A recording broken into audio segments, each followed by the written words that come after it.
Hello. Whoa. What you doing right now? Looking for plushies.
That's pretty cute.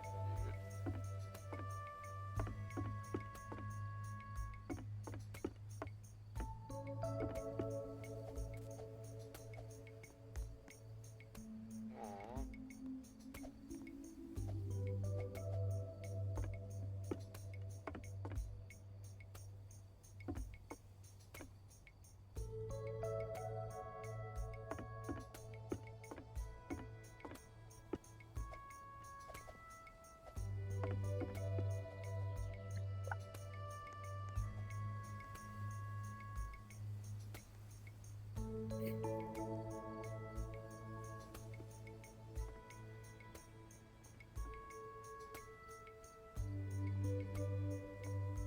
So cozy.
Well, I'm probably gonna leave the call for now. No. See ya.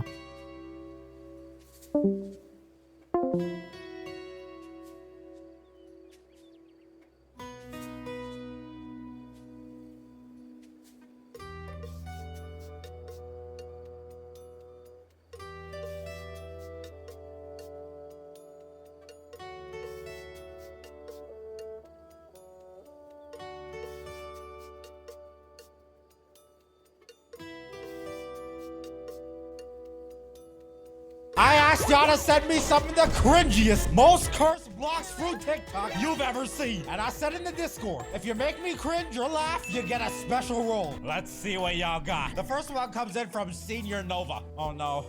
Did I just see a female rip Indra? It's just a game. Oh my gosh. Oh no. Oh my. Oh, she's shaking her hip. My girl hips do not lie. Am I cringing? Are we starting off early? Why she do the whole? Oh, now she did the gunshot. Oh heck. Senior Nova, you get a role called the Menace. People who have helped with a Fiji vid bring me pain. That's why you're a menace. This already getting cringy. Now it can't get worse than that. And what did bro send me my own short? Hey, I mods ban him. Ban this guy. What? I ain't crit. The next one's from Rip Cocky. Bro, you should play Blocks Fruits. Blocks Fruits. Please, Buddha Fruit. No, LOL. Okay, a random man walking outside. Oh, okay, he got the gun to Zeolus. He did not get a dragon fruit. That does not work. I can confirm that. Okay, now they're walking outside. Bro's playing in fast mode. This is it. Did he just rocket launcher him and say easy? Put the money in the bag, Zeolus. Raw fruit. I told y'all it don't work. Not cringe, but not it. Oh no, is that a skibbity man in Blocks Fruits? Next one's from Luck. I saw a hashtag Sigma. Okay, we got Alfredo the bacon noob. Say please fruit, please fruit. Okay, this is normal. This makes sense. He's a bacon. This is what they do. Why is... Oh, I think I know that girl. Oh, heck no. Oh, no.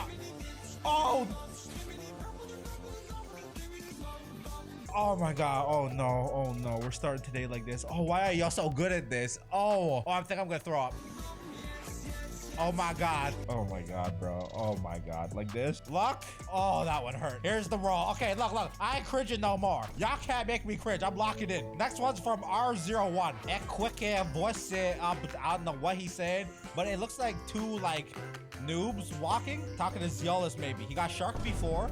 Place, my boy. The Blocks Through Dungeon for you. Oh, this is so bad. Oh my gosh. Okay, boys, we doing okay so far. Oh no, not the Schmeat beating of Rip Indra-chan. Don't have to. This one's from Less Lies. Don't make me watch this, bro. Is this the old one, or is this a new one?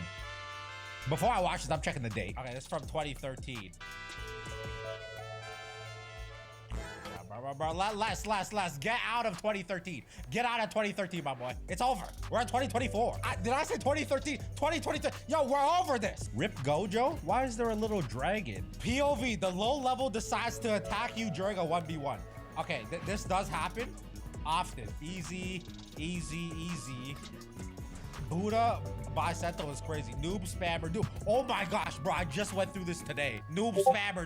That's the truth.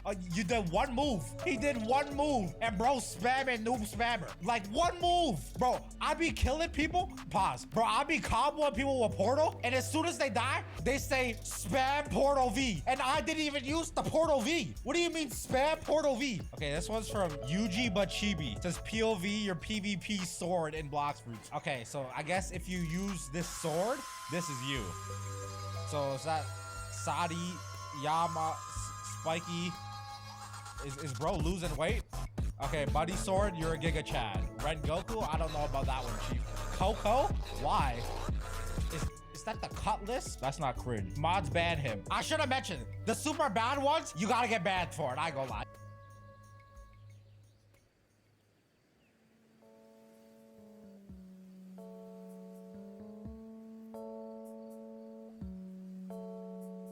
Today we see just how pay to win this new Pet Sim 99 RNG update is, as we spend 100,000 Robux on the Aura Forever Pack. To say this video goes crazy is an understatement. But things Things get even crazier when you realize that I've already maxed out everything. I've gone free to play all week and grinded so much to get here. Now we bring out the big guns. How many huges will we get? There's only one way to find out. But before we get started into all of that, let's talk about a few elephants in the room. Now, as I said, the video that I just posted where I got 350 plus mega lucky 2 dice that I spent 4 days grinding on, and I did it all completely free to play. Then iFox wasn't completely free to play because he bought the lucky and ultra lucky game passes, which increases your luck for people who say he didn't buy it today. Doesn't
My disclaimer is the same. If you have any inclination, please play The Witness before watching this video, All Iron Tox's video, or Joseph Anderson's video. Thanks. The Witness is the game that convinced me I could enjoy my current favorite genre, puzzle games. It was a mind-altering, taste-making experience for me, and it's still one of my favorite games today. Recommending it comes with a few stipulations, like, It's harsh and conceptual in a way many will find aggravating. It's an industry leader in randomly throwing colorblind and hearing impairment inaccessibility at you without any warning, which is both annoying and thematically dissonant, considering the game uses puzzles as synecdoche for pursuit of truth and meaning. Like, it's hard to avoid the reading that colorblind people are further from God, like, just as a class of people with compromised sense data. And after growing up a bit and exploring the genre, I later ended up finding puzzle games that I enjoy holistically as both mechanical exercises and thematic works of art that I would recommend before The Witness in basically every universe. But still, I hold The Witness close to my chest, and I'll defend its honor whenever H-Bomber finally releases that Myst video. In a lot of ways, I think The Witness has become an acceptable target of sorts because it carries itself with the swagger of a modern art exhibit. It's flagrantly subjective and asks you to bring a lot of yourself to it. It's in conversation with you and with games. But I'm a modern art hoe, and I love this about it. I love the contradictions, I love the space it gives you to think and perceive.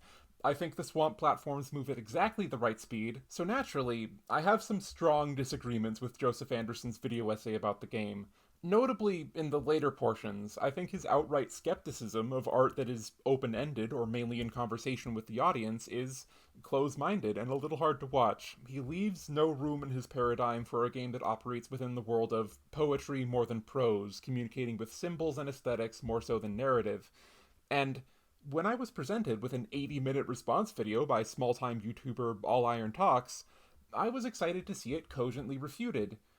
Now, imagine my dismay as I slowly realized that I would need to defend Joseph Anderson against a video that I found to be extremely disingenuous and cruel. Now, I think All Iron Talks and I have a lot in common. We're both smarmy art bitches, we both like The Witness, we're both professional musicians. I really, truly feel like we'd get along fine in any other context. If we met up, I would try and Hanukkah pill her, probably, which is high praise, and she gets a few things right. Like, Joseph Anderson does misrepresent Rupert Spira. The claim that the draw a straight line puzzles count towards the advertised total of 500 puzzles on the Steam page is untrue and also essentially accusing Blow of false advertising. We also both agree that Anderson has a bad habit of taking the game's more challenging or unorthodox decisions as directly adversarial, and his story about this all being some big troll is largely unsubstantiated. Like, bro, sometimes the art is weird, I'm sorry, but most of this response video is either misrepresenting Anderson or, bafflingly, misrepresenting The Witness.